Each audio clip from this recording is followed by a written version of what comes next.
काय झालं, आजकाल वाढदिवसाची फॅशन झाली.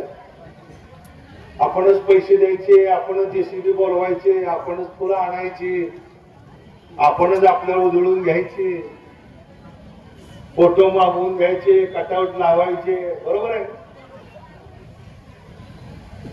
आणि काय पण म्हणा, मला पाटील म्हणा, काय असं आहे की म्हणा, आपल्या तसं काय पण करा, पण मला पुढारी म्हणा,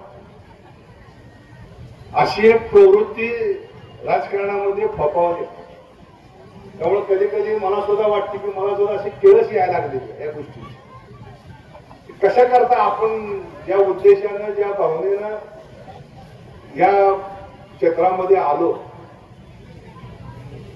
आता इथे कोणतं सांगितले की परिस्थिती सिद्धेश्वरच म्हणले वाटत भयान परिस्थिती आहे. म्हणजे राजकारणाचा स्तर किती खालच्या पातळीवरती आलाय ते काय मी सांगण्याची